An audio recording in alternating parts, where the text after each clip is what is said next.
11월 복음 안에서 새롭게 물들어가는 시간을 생각하면서요, 하나님 앞에 그런 제목을 정해 보았습니다. 텐트 메이커라는 제목이에요. 수많은 사람들이 텐트를 치고 자연으로 피신하는 시대가 되었습니다. 많은 사람들이 자연 속에서 힐링을 얻기 원하고 또 새로운 모습들, 생명들을 만나기 원하는 것입니다. 수많은 사람들이 자신의 인생 가운데 열심히 일한 당신 떠나라 라는 말을 자신의 것으로 가져가기 원하고, 또 내 인생 가운데 놀라운 일, 뭔가 아름다운 일, 새로운 일이 일어날 것에 대해서 기대하는 시간이 되는 것입니다. 그러나 진정한 치유와 진정한 회복은 어디 있을까? 진정으로 내가 쉴 수 있고 진정으로 내가 노래할 수 있는 것은 어디에서 나는 것일까? 생각하다가 텐트 메이커라는 제목을 생각하게 되었습니다. 그것은 성경 속에도 수많은 캠핑족들, 텐트 메이커들이 있었기 때문입니다. 바울은 텐트를 만들어서 자비량으로 복음을 전하던 사람이었습니다. 그래서 바울의 선교의 장막이 생각이 났기에 텐트 메이커라는 제목을 정해보았습니다. 바울의 선교의 장막. 또 아브라함은요, 갈라디아서 3장부터 계속해서 인용이 되는데, 계속해서 유목을 다니면서 믿음의 장막을 세우는 사람이었습니다. 그리고 우리가 11월에 앞서 광고한 것처럼 다윗의 장막이라는 수련회를 준비하는데, 이 다윗의 장막은 예배의 장막을 상징하는 것이죠. 우리의 인생 가운데 아브라함의 믿음의 장막, 다윗의 예배의 장막, 바울의 선교의 장막이 펼쳐지면 얼마나 좋을까 바라고 소원하게 되었습니다. 사랑하는 여러분, 이 가을에 여러분의 영혼 가운데 영적인 예배의 장막, 믿음의 장막, 복음과 선교의 장막이 펼쳐지는 가을 되시기를 주님의 이름으로 축복합니다. 사랑이라는 게 때로 빠져드는 것 같지만, 그러나 때로는 스며드는 것 같이 단풍이 스며드는 이 계절에 주님의 사랑과 은혜와 복음에 스며드는 사람 되시기를 바랍니다. 그 마음으로요, 텐트메이커 첫 번째 메시지, 이제는 완벽주의와 이별할 때라는 제목으로 말씀을 나누도록 하겠습니다. 1절에서 5절까지의 말씀 같이 한번 읽어보겠습니다. 함께 읽겠습니다. 시작. 오 어리석은 갈라디아 사람들이여, 예수 그리스도께서 십자가에 못 박히신 것이 여러분의 눈앞에 분명히 드러나 있는데 누가 여러분을 미혹했습니까? 여러분에게 한 가지만 묻고 싶습니다. 여러분은 율법의 행위로 성령을 받았습니까? 아니면 복음을 듣고 믿음으로 성령을 받았습니까? 여러분은 그렇게도 어리석단 말입니까? 성령 시작했다가 이제 와서 육체로 마치려고 합니까? 여러분은 그렇게 많은 고난을 헛되게 경험했단 말입니까? 정말 헛된 일이었습니까? 하나님께서 여러분에게 성령을 주시고 여러분 가운데서 능력을 행하시는 것이 여러분이 율법을 행하기 때문입니까? 아니면 복음을 듣고 믿기 때문입니까? 첫 번째 여러분과 나누고 싶은 메시지는 이것입니다. 완벽주의입니다. 저를 따라해 주시겠어요? 완벽주의. 율법은 영적인 완벽주의예요. 바울은 많은 질문들로 갈라디아 성도들에게 정신을 차릴 만한 훈계와 또 경계와 권면의 말씀을 쏟아냅니다. 바울이 갈라디아 성도들을 꾸짖고 또 엄하게 질책하고 또 혹독한 질문 세례를 퍼붓는 것은 갈라디아 성도들을 미워해서가 아니라 그들을 사랑하기 때문에 그들이 깨달을 수 있도록, 그들이 다시 한번 복음을 생각할 수 있도록 질문 세례를 퍼붓는 것이죠. 바울의 첫 번째 질문은 이것이었어요. 예수 그리스도께서 십자가에 못 박히신 것이 여러분의 눈앞에 분명히 드러나 있는데 누가 여러분을 미혹했습니까? 갈라디아서를 읽고 묵상하면서 저는 제 안에 완벽주의가 있다는 것을 발견하게 됩니다. 저는 완벽주의에 대해서 묵상을 하고 이번 주에 준비를 하고 또 원고를 쓰면서 정말 놀랐습니다. 저는 제가 항상 완벽주의자가 아니라고 생각했거든요. 왜냐하면 되게 실수가 많은 사람이기 때문에요. 그런데 오늘 아침에 라이놀드 루테의 완벽주의 테스트를 해보니까요, 제가 극도의 완벽주의자더라고요. 여러분 알고 계세요? 완벽주의는요, 심리학적으로 두 가지가 있습니다. 성과주의자들은 늘 좋은 성과를 내서 성과주의자가 아니에요. 그러니까 성과주의자가 좋은 성과를 내서 성과주의가 아니라 성과를 추구하기 때문에 성과주의자가 되는 거잖아요. 완벽주의자는 완벽한 사람이 아니에요. 다만 대부분의 일상에서 완벽을 추구하는 사람을 의미하는 것이죠. 기본적으로 자신의 일에서 성공과 성취를 추구하고 관계적으로는 완벽을 추구하는 사람, 좋은 부모이고 싶고 효심이 있고 성숙한 크리스천이면서 일터에서도 예의 바른 사람, 교회에서도 잘 섬기는 사람이 되고 싶어 하는 거예요. 자, 이 완벽주의는 아까 이야기한 것처럼 두 가지 형태로 나타나요. 첫 번째는 뭐냐면 성취형 완벽주의예요. 성취형 완벽주의. 이런 사람들은 자신에게 맡겨진 일이나 자신에게 주어진 과제들을 평균보다는 훨씬 더 나은, 뛰어난 수준으로 해내고 싶어하는 사람이에요. 평범한 수준을 거부하고 특별한 수준에 이르러야만 만족하는 사람. 이런 사람들이 여행을 가면 어떠냐면 남들이 잘 모르는 장소를 찾고 싶어 해요. 그리고 인스타그램 사진도 기가 막히게 나오는 데를 찾아야 돼요. 맛집이며 관광지며 핫플레이스를 탐색해야 돼요. 그리고 무엇보다 내가 가는 사람이 자기야 너무너무 좋다. 형, 순장님, 목사님, 와 진짜 너무 좋은 시간이었어요. 이 얘기를 들어야만, 성취를 해야만, 내가 함께 있는 사람들에게 만족을 주고 일정 수준 이상을 누려야만 내 인생 가운데 평안이 있는 사람, 이게 성취형 완벽주의예요. 반대로 회피형 완벽주의가 있어요. 성취형 완벽주의, 회피형 완벽주의 잘 기억해 주세요. 전문 용어입니다. 회피형 완벽주의라는 것은 뭔가를 평균 이상으로 성취하진 않아도 괜찮아요. 근데 이런 사람들은 어떤 일에 항상 뭘 생각하냐면 실패의 가능성을 생각해요. 성취형 완벽주의가 어떻게 해야 더 좋지? 이걸 생각하는 사람이라면 회피형 완벽주의는 어떻게 해야 실패하지 않지? 이걸 생각하는 사람이에요. 최악의 상황이 무엇인지를 먼저 계산한 이후에 최악의 상황, 실수, 상처 이런 것들을 피하는 것이 중요한 사람. 그래서 성취형 완벽주의는 아이디어가 정말 중요하다면 회피형 완벽주의는 계획이 너무 중요해요. 모든 일이 항상 계획되어 있어야 하고 빠짐없이 준비를 해야 마음 가운데 평안이 있는 사람들. 여러분 이런 사람들 아세요? 여행 한번 가려면 캐리어에 담을 짐 리스트를 쓰고 그것을 미리미리 배송을 시키고 전날 짐 다 싸고 다시 확인하고 그 다음날 다시 일어나서 빠진 거 없는지 다시 한번 확인하는 사람. 이런 사람들은 특별한 건 하지 못해도 괜찮지만 계획된 게 안 되는 건 참 어려워해요. 우리는 갈라디아서를 보면서 율법주의자들을 보고 있죠. 이 사람들이 바로 이런 완벽주의자들이었어요. 보통 이방인들과 다른 영적으로 매우 탁월하고 뛰어난 민족이어야 한다. 아니 이미 우리는 그런 민족이다 라는 성취형 완벽주의. 그리고 율법을 다 지켜야 하고 율법을 어긴 사람은 다 부정하고 죄인이고 하나님에게서 끊어진다 라는 영적인 회피형 강박주의.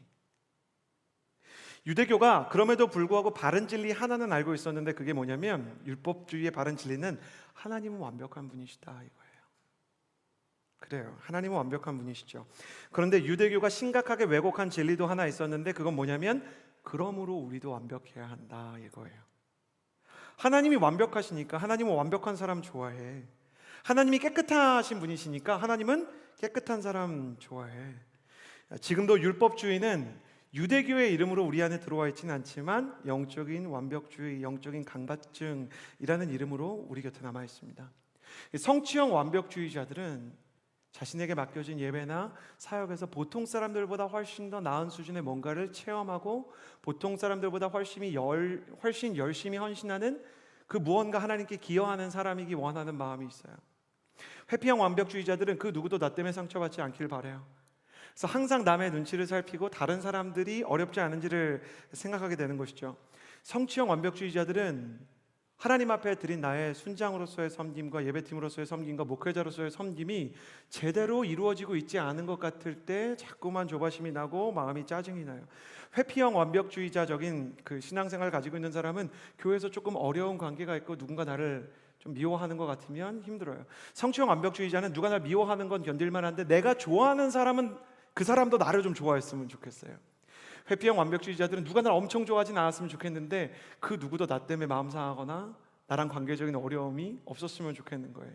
성취형 완벽주의자들은 뭔가 새로운 영적인 충만함을 구하고 회피형 완벽주의자들은 뭔가 관계의 평화를 원하는 것이죠.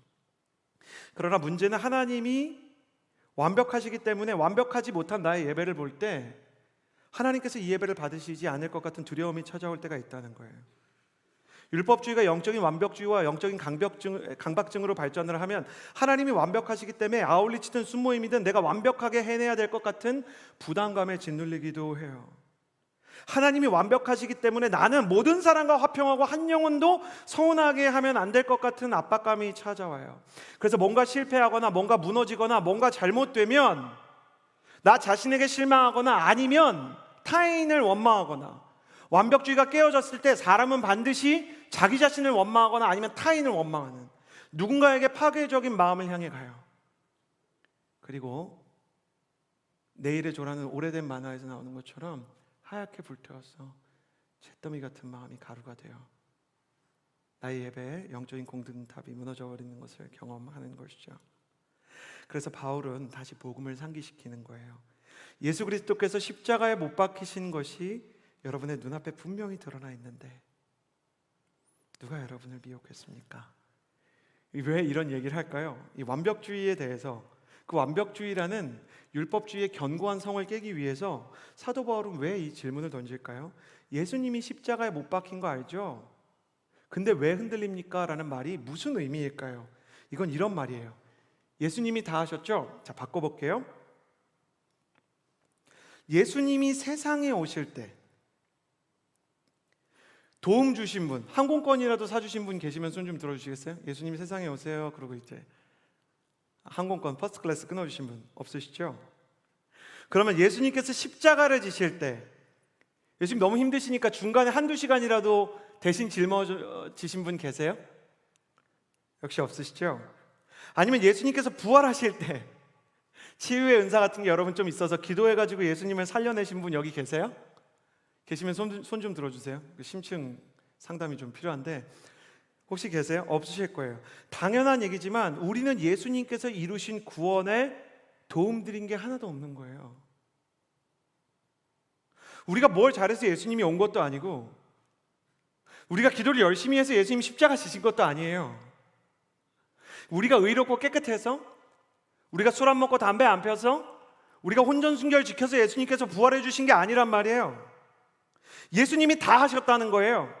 아무리 애써도 완벽해질 수 없고, 종교의 고집과 자존심과 내 안에 있는 계획들을 포기할 수 없는, 항상 두려움과 부담감과 압박감에 있지만 하나도 똑바로 지킬 수 없는 나를 불쌍히 여기시고 나의 한계를 아시고 주님께서 어떻게 하셨냐면 그냥 예수님을 보내주시고 예수님이 십자가를 져주시고 예수님께서 돌아가 주신 거예요. 그러니까 무슨 얘기를 하는 거냐면 당신이 어떤 상태든 예수님은 예수님의 일을 하십니다. 그 얘기예요. 사랑하는 여러분, 지금 선포되고 있는 이 복음의 메시지가 여러분의 머리가 아니라 여러분의 마음과 영혼 가운데 깊이 뿌리내기를 간절히 바랍니다. 우리는 예수님께서 하신 일에 그 어떤 것도 더한 게 없고, 예수님은 우리의 상태와 상관없이도 우리를 사랑해 주신 거예요. 여러분은 어떠세요? 예수님을 믿음에도 불구하고 예수님의 오심과 십자가와 부활에 더한 것이 하나도 없는데도 불구하고 여러분의 마음속에 혹시 해내야만 한다는 중압감, 혹은 해내지 못했다는 실패감, 공든탑이 허물어진 것 같은 허무함, 다음엔 더 잘해야지, 난 할 수 있어, 그러다가 또 넘어지고 또 넘어지고, 혹시 여러분 수고하고 무거운 짐을 져서 예배도 기도도 찬양도 참 쉽지 않고 하나님의 사랑 안에서 정말 온전히 눈물을 흘린 때가 이제 그리워질 만큼 좀 멀어진 거 아니세요? 부활의 날을 상징하는 일요 주일에 교회에 왔지만 여전히 내 안에 부담감과 두려움과 해결되지 않는 두려움이 있다면 나는 여러분을 축복합니다. 예수 그리스도께서 그럼에도 불구하고 우리를 사랑하시고 우리를 위해서 일하고 계십니다. 할렐루야. 제가 아울리치를 갔다 왔어요. 근데 제 아들 연준이가 제가 너무 싫은 거예요. 아빠는 삼촌 이모가 나보다 소중하구나 맨날 이렇게 생각해요. 그래서 이렇게 막 미는 거예요. 아빠 나가. 4살인데 뭐라 그랬는지 아세요? 놀랍습니다. 4살짜리 이제 막 말을 뗀 아이가 그랬어요. 아빠 아울리치 나가. 아울리치가 뭔지도 정확히 몰라요.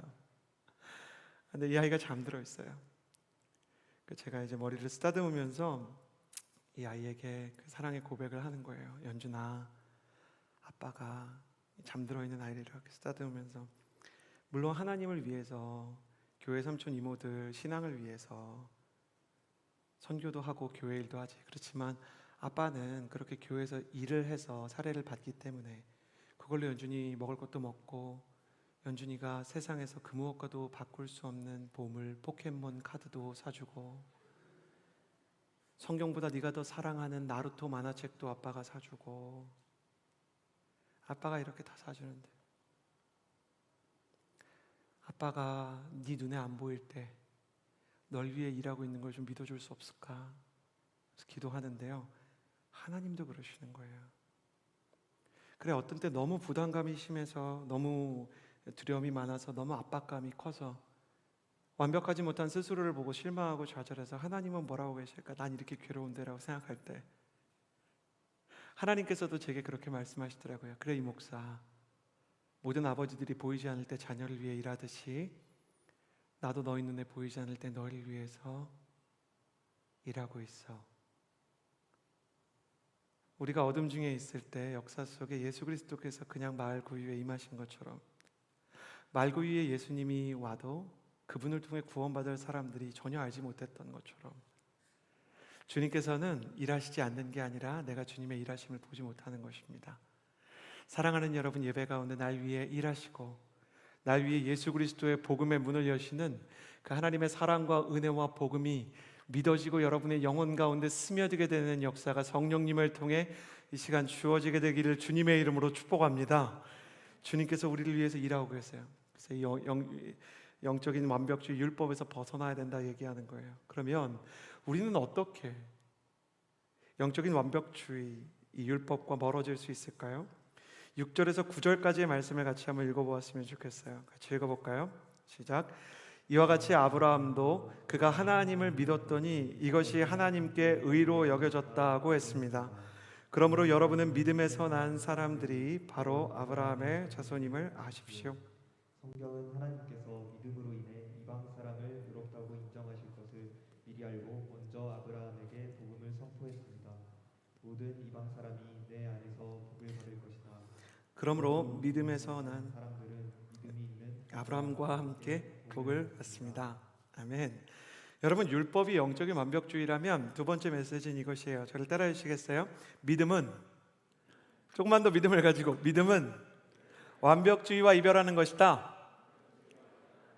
여러분, 이별하게 되기를 주님의 이름으로 축복합니다. 약간 망설인 분들 그 사람 말고요.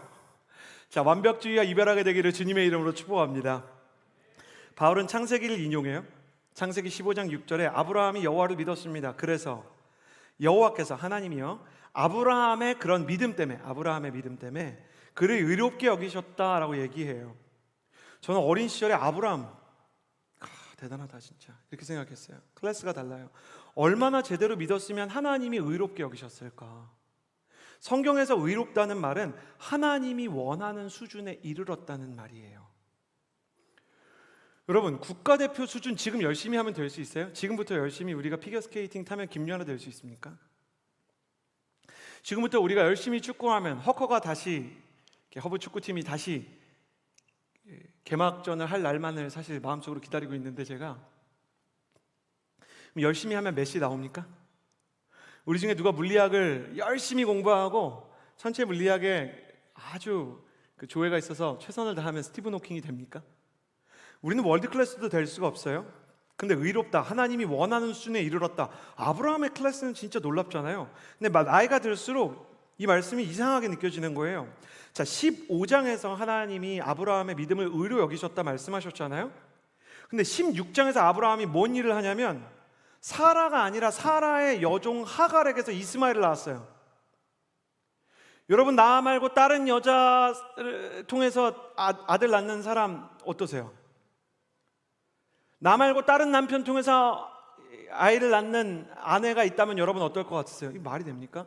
하나님의 약속은 아브라함을 위한 것만이 아니라 아브라함과 사라를 위한 건데, 아브라함이 임의로 사라 빼고, 어쩌면 사라도 동조해서 하갈이랑 같이 이스마엘이라는 아들을 낳았어요. 이 이스마엘이 온 이슬람의 시초고 지금도 꾸란의 가장 원조격 지도자이며 모든 중동 민족들의 조상이에요. 아프가니스탄의 비극도, 이라크에서 일어나는, 시리아에서 일어나는 IS의 테러도 이 아브라함이 남긴 역사적인 과오예요.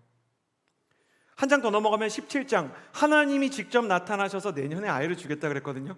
아브라함, 와 대단합니다. 성경이 정말 잔인하게 팩트 폭행을 해놨어요.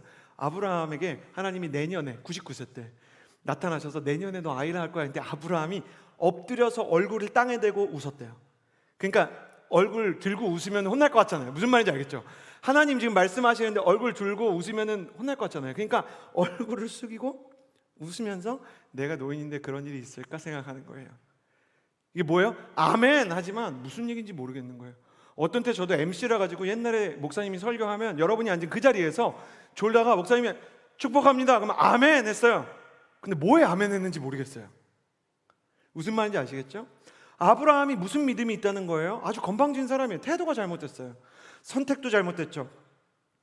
여러분, 허브가 제가 있었던 14년 전이나 지금이나 용서할 수 없는 이성관계에 문제가 있죠. 그리고 하나님을 향한 예배의 태도도, 믿음의 태도도 잘못됐죠. 그런데 하나님이 이런 미숙한 아브라함의 믿음을 완전한 것처럼 내 수준에 이르는 믿음이다 말씀하시는 거예요. 완벽주의의 기초에서 보면 정말 이해할 수 없는 말씀. 이게 무슨 믿음이야. 그러나 성경을 다시 읽고 다시 읽으면서 이 하나님이 아브라함의 믿음을 의로 여기셨다는 게 깨달아지기 시작해요. 성경을 가만히 보면 아브라함이 하나님을 믿는 믿음보다 하나님이 아브라함을 믿는 믿음이 더 크세요. 애초에 아브라함과 하나님의 첫 만남을 살펴보면 아브라함이 하나님을 선택한 게 아니라 하나님이 아브라함을 부르셨죠.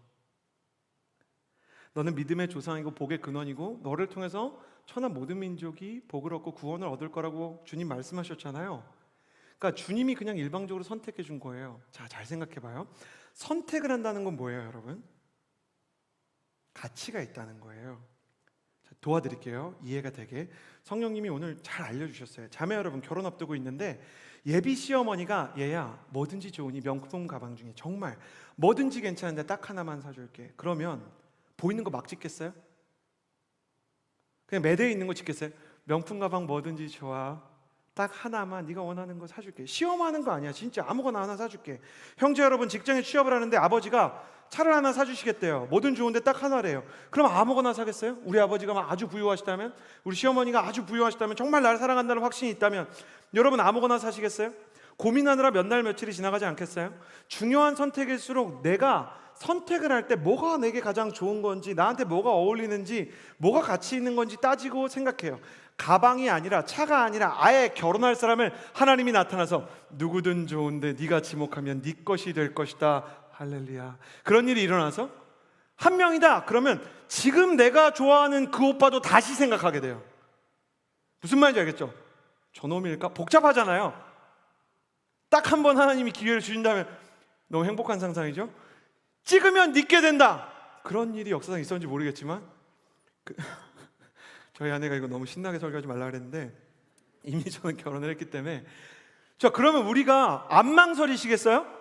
그때부터는 허브에 있는 남자들 다 살펴보고, 사랑의 교회 가보고, 명성교회 가보고, 소망교회 가보고, F에 있는 누가 나갔나, 그 중에 어떤 사람이 무슨 직업 갖고 있나 다 생각하게 돼 있는 거예요. 근데 하나님이 아브라함을 선택했어요. 딱 한 명 선택하는 건데, 믿음의 조상. 이게 무슨 의미인지 아시겠어요? 아브라함을 향한 하나님의 선택은 신의 수준의, 신의 클래스의 심사숙고와 하나님 수준의 가치 판단이 반영된 부르심인 거예요. 그러니까 하나님이 이미 아브라함을 선택할 때가 무슨 의미냐면, 유일한 신인 내가 볼 때 너는 뭐예요? 가치 있다, 이런 뜻인 거예요. 하나님은 아브라함한테 전부를 걸었어요 지금. 근데 아브라함은 완전하지가 못해요. 아브라함은 스스로 믿을 수 없었을 거예요. 근데 하나님은 아브라함을 믿으세요. 아브라함에 대한 성경의 기록에서 제가 제일 충격받는 건 뭐냐면 목회자가 되고 나서 한 거예요. 하나님이 아브라함에 대한 실망이나 서운함을 단 한 번도 말씀하지 않으세요. 온갖 실수를 다 하는데 왜? 하나님이 아브라함을 믿기 때문이에요. 그게 실수가 아니기 때문도 아니에요. 어떤 때는 인생에 고난을 주셔서 돌아오기도 하시고 어떤 때는 아브라함의 인생에 그건 잘못된 생각이야 이렇게 딱 얘기를 하시지만 하나님이 아브라함을 향한 믿음과 신뢰와 선택에는 흔들림이 없어요. 로마서에서 뭐라 그랬어요? 하나님의 은사와 부르심에는 후회함이 없다 그랬어요. 자, 같은 원리로 노아를 생각해 보세요. 노아가 방주 짓잖아요. 대단하죠? 노아가 방주 지으면 그러지 않겠어요? VJ 특공대가 100년 동안 막 방주 지으면 산 위에 방주를 짓는 할아버지가 있다 막 이런 거 하지 않겠어요? 난리 났을 거예요. 할아버지 지금 뭐 하세요? 아, 방주를 짓고 있어요. 우리 다 죽어. 할아버지 힘들지 않으세요? 힘들어. 내가 뭐라고 했지? 막 이런 거 하지 않겠어요? 정신없죠? 근데 방주 짓는 건 아무 일도 아니에요. 여러분 생각해 보세요. 동물원 짓는 게 힘들어요? 전 세계 동물 다 모으는 게 힘들어요? 이제 허리 삐고 이 할아버지가 동물 잡으러 다녀야 돼. 제일 끔찍한 건 이런 거예요. 사자는 수컷과 암컷이 분명히 나눠져 있잖아요. 모르세요? 동물한테 좀 관심을 가지세요. 수컷은 이렇게 갈기 있고 암컷은 없잖아요. 그러니까 보면 아는데 호랑이는 여러분 아세요? 보면? 전 제일 난감할 때가 제 딸이 아빠 어떤 호랑이가 아빠고 어떤 호랑이가 엄마 모르겠어요.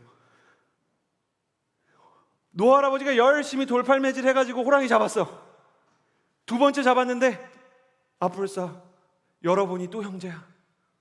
그러면 물어볼 수도 없잖아요. 너 형제니 자매니? 형제님이 한 마리 잡았는데 사투를 벌여야 되는 거죠. 노아는 방주 짓고 보람을 느끼는 게 아니라 고민이 시작이에요. 동물은 어떻게 하냐. 그런데 말씀에 뭐라고 되어 있습니까? 창세기 7장 15절. 살아 숨쉬는 모든 육체들이, 동물들 얘기하는 거예요. 살아 숨쉬는 모든 육체들이 둘씩 노아에게 어떻게 했다고요? 와서 방주로 들어갔습니다. 그러니까 노아가 방주를 짓고 잠들었다가 아침에 일어났는데 그 브루스 올마이티 2가 그걸 굉장히 잘 그렸어요. 뿌 소리 나서 보니까 방주 앞에 쭉 서 있는 거예요, 동물들이. 그걸 봤을 때 노아의 마음은 어땠을까?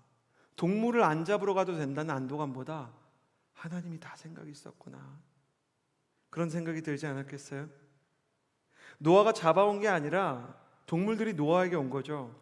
펭귄과 호랑이와 사자와 원숭이와 나무늘보 같은 것들이 노아가 있는 쪽으로 좌표를 찍어서 걸어오기 시작한 거예요. 신학자들 중에 수의사하고 동물 연구하다가 신학자 된 사람들도 있어요. 그럼 논문 중에 뭐가 재밌냐면 동물들의 이동 속도를 고려해 볼 때요, 노아의 방주를 보통 100년에서 120년 이렇게 지었다고 보거든요. 학자들이 아주 짧게 보는 학자는 70년, 아주 충분히 보는, 길게 보는 사람은 120년 정도 되는데, 어떤 동물들은요 극지방에 살거나 너무 멀리 살아서 노아 있는 데까지 오려면 120년 이상 걸려요. 그 말은 뭐냐면 노아가 방주를 짓기도 전에, 노아가 명령 받기도 전에 하나님이 좌표를 먼저 찍은 거예요.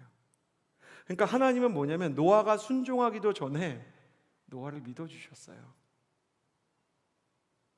저를 보시겠어요? 하나님이 여러분이 예수 믿기 전에 여러분을 믿어주세요.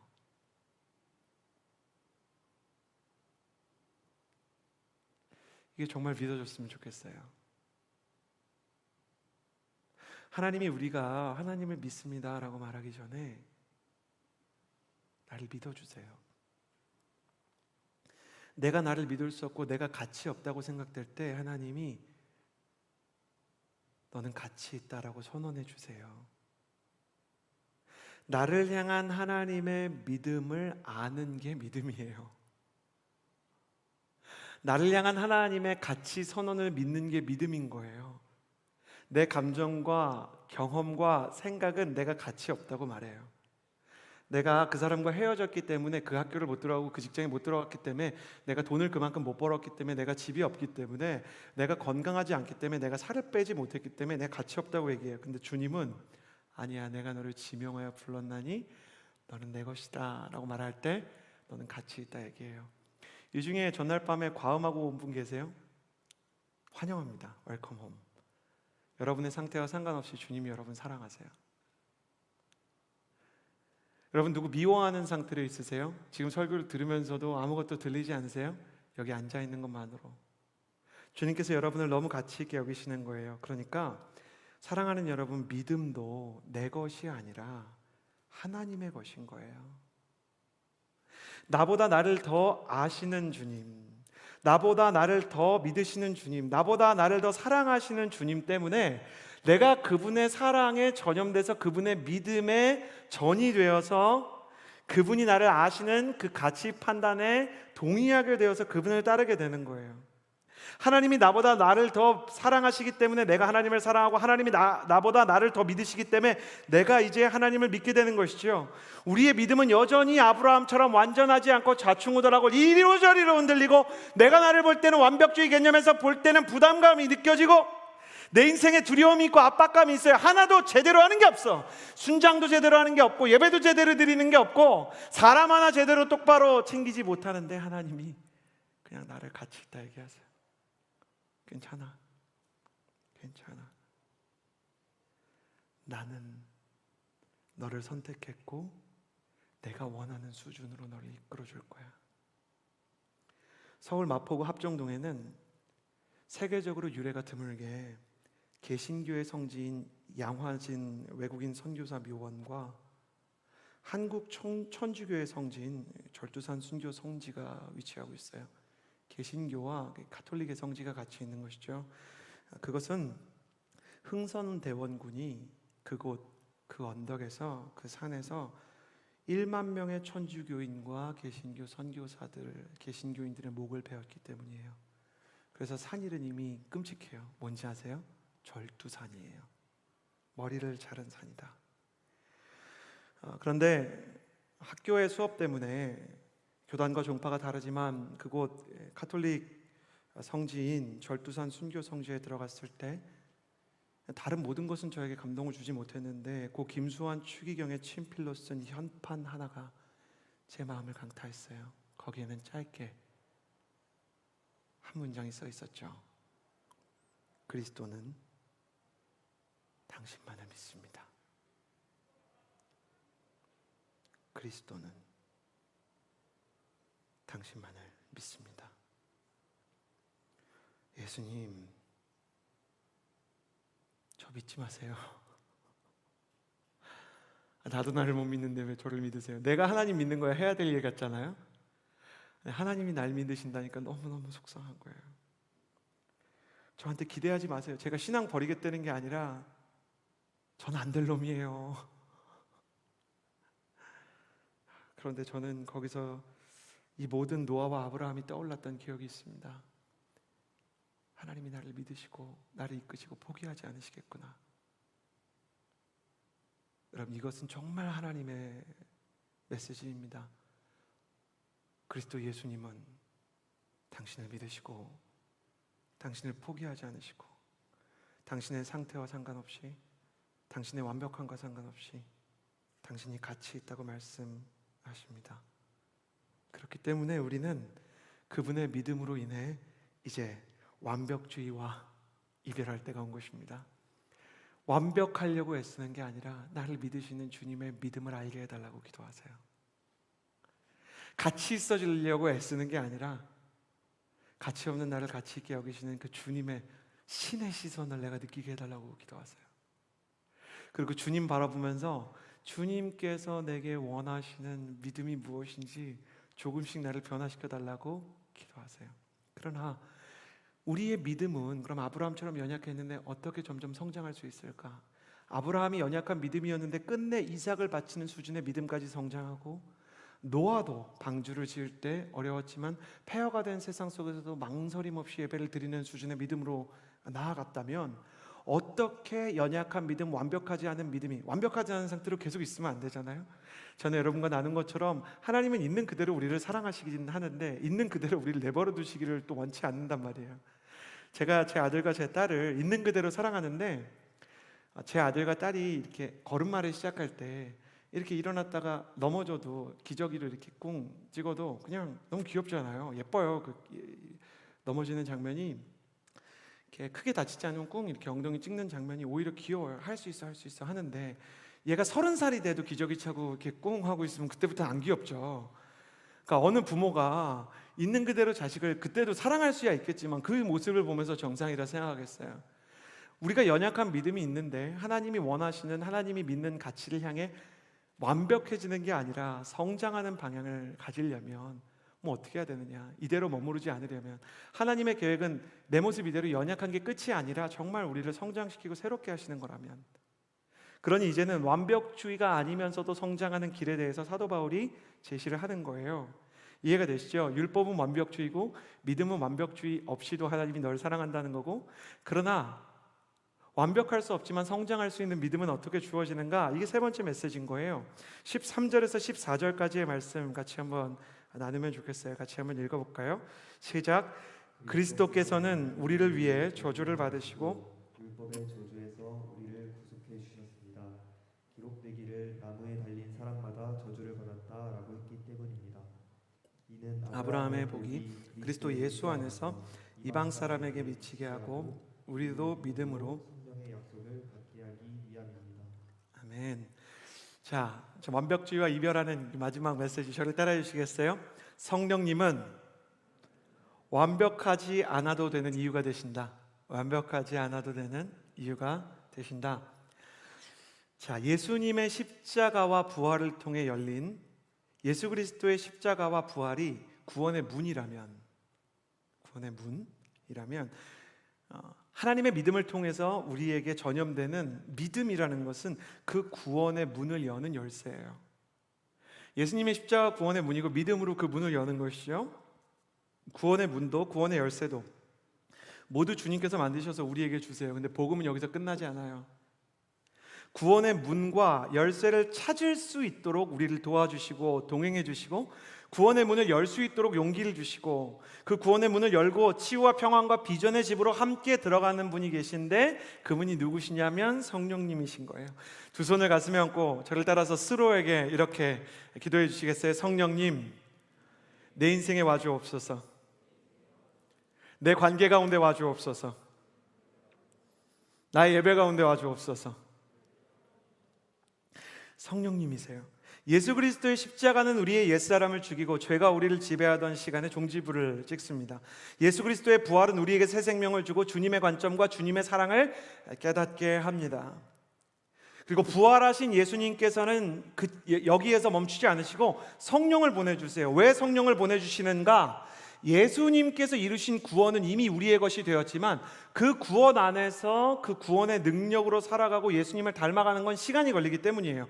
마치 유럽에 입국한 그 중동의 시리아나 아니면 아프가니스탄의 난민이 국적을 주는 순간부터 그 나라의 혜택을 받지만 그 문화 안에 세틀다운하기 위해서는 정착하고 언어를 배우고 그 음식과 좋은 점들을 알아가기 위해서는 시간이 필요한 것처럼 누군가 그를 도와줘야 되고 누군가 그에게 언어를 가르쳐줘야 되고 정착할 수 있게 해줘야 되는 거죠. 우린 그거를 이민복지라고 부르잖아요. 그것처럼 우리가 하나님의 나라로 들어가서 하나님의 구원 안에 이미 신분은 바뀌었는데 우리가 하나님의 문화를 닮아가고 그분의 말을 닮아가고 그분의 성품을 닮아가기 위해서 도와주는 최고의 파트너 파라클레토스, 변호인이자 우리의 상담가이자 우리의 친구가 있는데 파라클레토스라는 단어, 이 보혜사라는 단어는 우리의 친구 상담자라는 뜻이에요. 근데 그런 분이 있는데 그게 바로 성령님이다 이렇게 얘기를 하시는 거예요. 14절 말씀은 우리는 믿음으로 이제 믿음을 거치기 시작하면 예수님의 부활 이후에 성령의 약속을 받게 됩니다 이렇게 얘기해요. 그래요. 예수님께서는 부활하시고 이제 더 이상 세상에 계시지 않고 승천하시면서 약속하신 성령을 너에게 보내시겠다 말씀하셨잖아요. 이제 예수님과 대화하는 수준을 넘어서 성령님을 통해서 예수님께서 우리 안에 들어오기 시작하신다는 거예요. 앞서 아브라함과 노아를 통해 살펴보았듯이 하나님은 하나님의 사람들을 철석같이 믿으세요. 그리고 앞서 나눈 것처럼 하나님은 우리를 있는 그대로 사랑하시는데 30살이 돼서도 넘어지면 안 되듯 있는 그대로 내버려 두시지는 않으시고 변화시키고 성장시키신단 말이에요. 성령님은 예배를 통해서 때로는 삶을 통해서 우리를 변화시키세요. 성령님은 때로는 쌓이는 시간의 흐름 속에서 때로는 매우 짧은 특별한 순간 속에서 우리에게 그분이 누구이신지를 계시하시는 거예요. 왜 수련회라는 걸 하냐? 예배를 통해서도 성령님을 만날 수 있는데 혹시 누군가는 이 짧은 2박 3일의 수련회를 통해서 성령님을 만나야 하지 않나라는 마음과 기도의 제목들이 있기 때문이에요. 저에게도 성령님께서 주시는 특별한 일들이 가끔 있어요. 어제와 오늘이 그랬어요. 어제 제가 며칠간 고생해서 작성한 설교 원고가 몽땅 날아가 버렸어요. 할렐루야. 설교문 메인 파일도 날아갔고 설교 자료도 날아갔고 담임 목사님의 설교를 참고하고 영적인 흐름을 이해하기 위해서 필기한 문서도 다 날아갔고 아이디어와 인사이트를 담아놓은 메모도 하나도 남김없이 날아가 버린 거예요. 최종현 전도사님은 마음이 되게 따뜻하세요. 다가서 목사님 좀 도와드릴까요? 근데 이런 때 다가오는 사람 반갑지가 않은 거예요. 가세요, 도움이 안 돼요. 근데 저쪽에서 전화하는 거예요. 저 도와주려고. 근데 그 전화가 더 큰 절망이 됐어요. 복구업체에 전화를 했는데 복구업체가 얘기해 주시더라고요. 맥북에서 그렇게 저장 안 된 문서는 업체도 복구가 불가능합니다.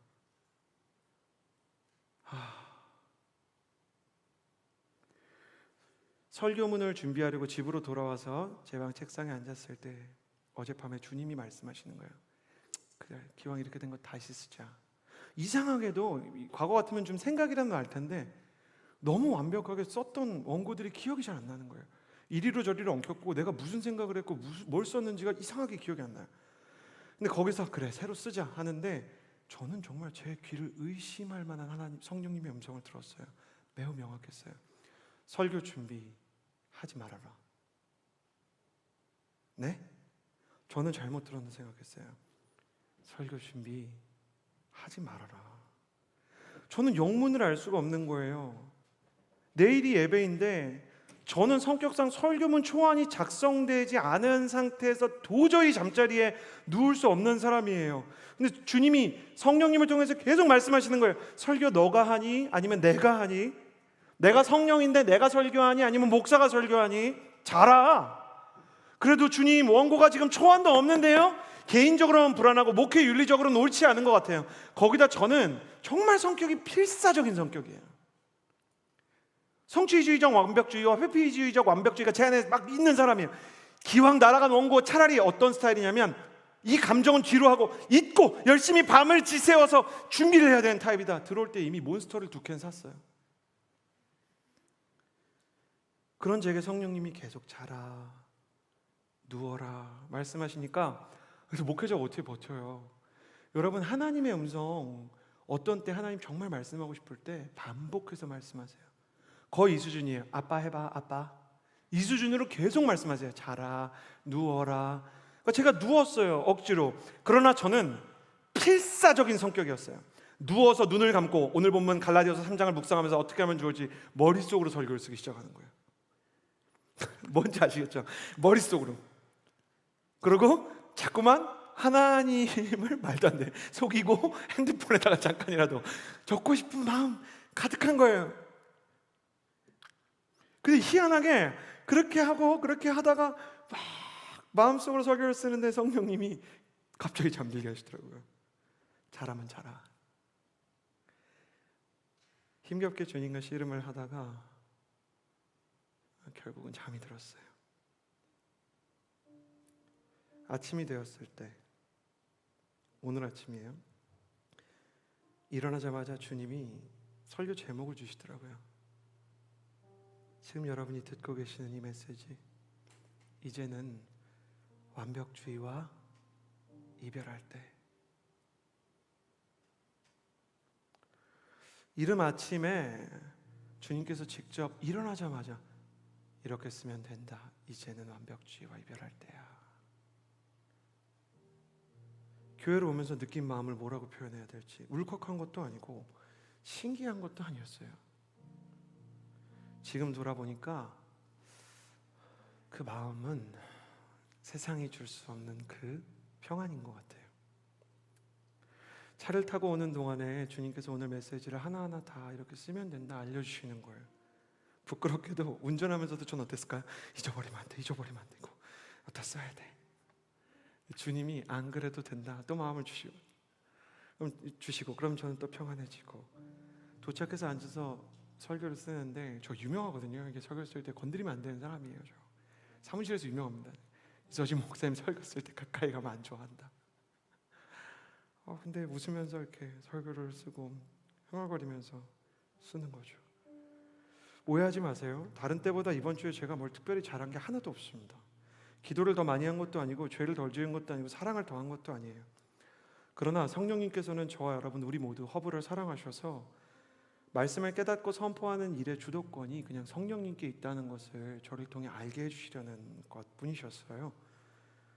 이와 같이 지금도 여러분에게 성령님께서 말씀하고 계시리라 확신합니다. 네가 아니라 내가 하기 때문에 넌 이제 완벽하지 않아도 괜찮아. 우리 아들 우리 딸 이젠 완벽주의와 이별할 때야. 이것이 여러분을 향한 주님의 마음이에요. 너 얼마나 힘들었니? 너 얼마나 버거웠니?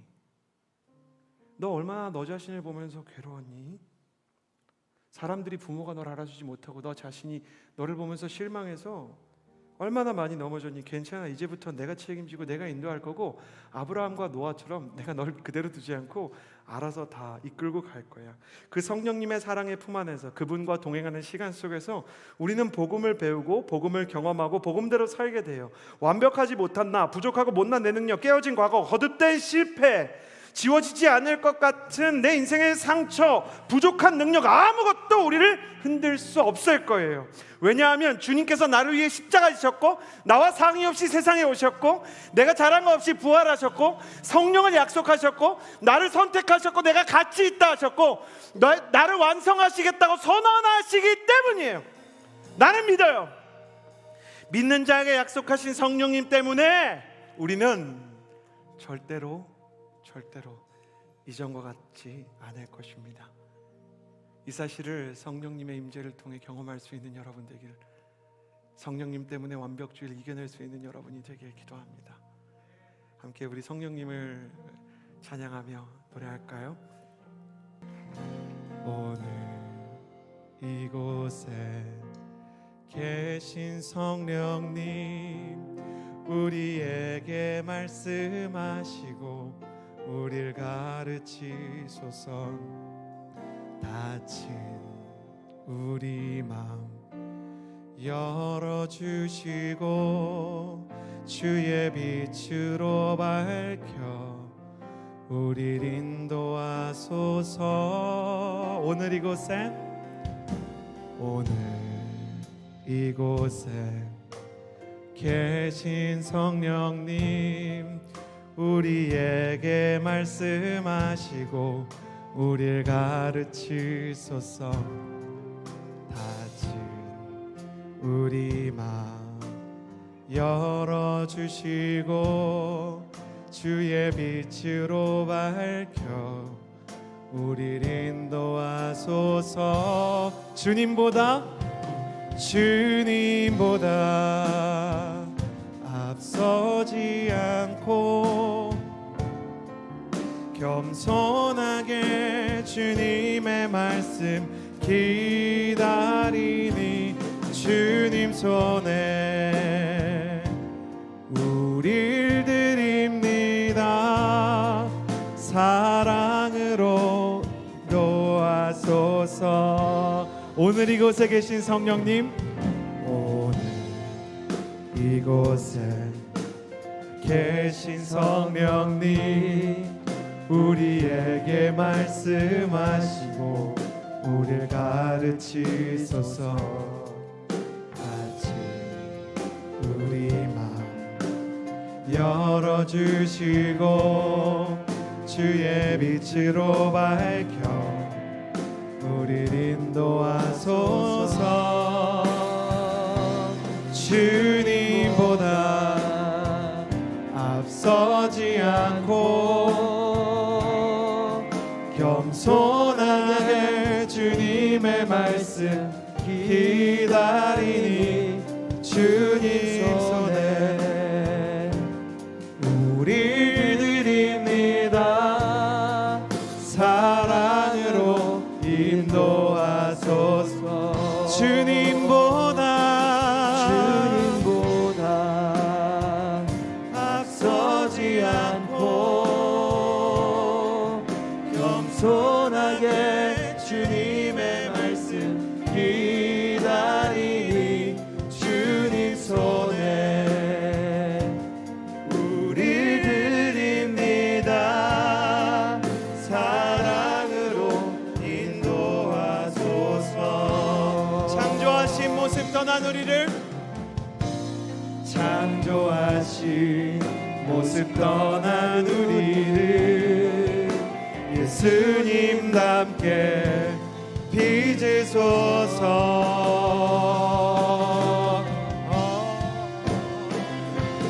주님보다 앞서지 않고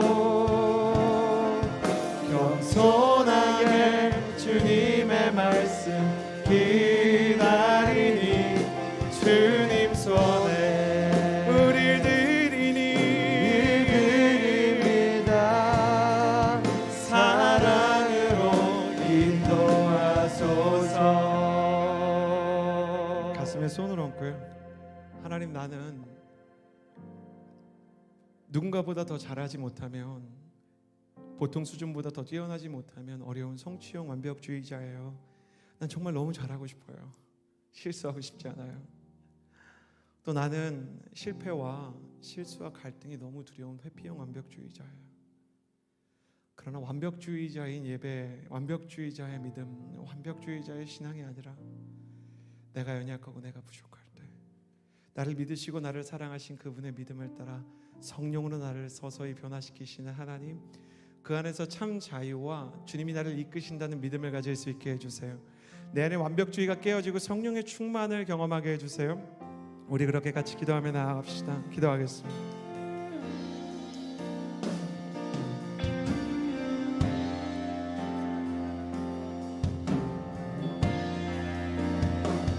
십자가에 보여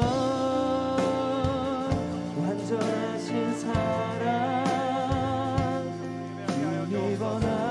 하나님, 선하신 하나님의 사랑과 은혜가 한 사람 한 사람에게 하나님의 성령의 기름 부음을 내려주시기를 간절히 소원합니다. 선하신 하나님 인도하시고 말씀하시고 기름 부어주옵소서.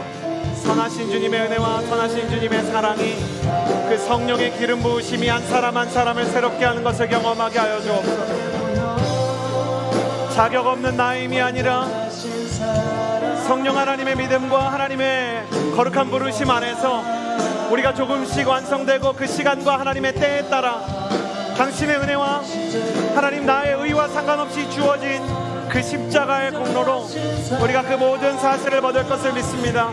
선하신 하나님 기름 부어주시고 새 마음과 새 영으로 함께하여 주옵소서. 선하신 하나님 기름 부어주시고 십자가의 보혈과 완전하신 사랑으로 우리를 만져주옵소서. 선하신 기름 부음과 그 은혜 가운데 우리 한 사람 한 사람이 예배하게 하시고 하나님의 마음과 그 기름 부음을 만지시는 역사하게 하소서.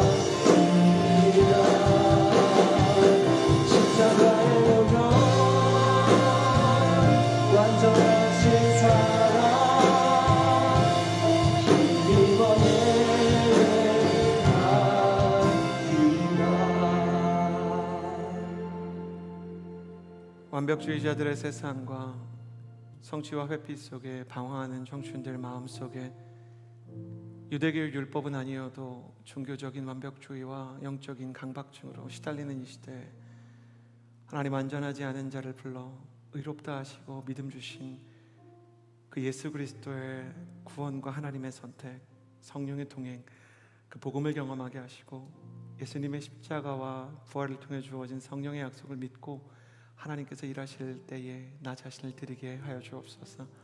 감사를 드리며 예수님의 이름으로 기도드렸습니다.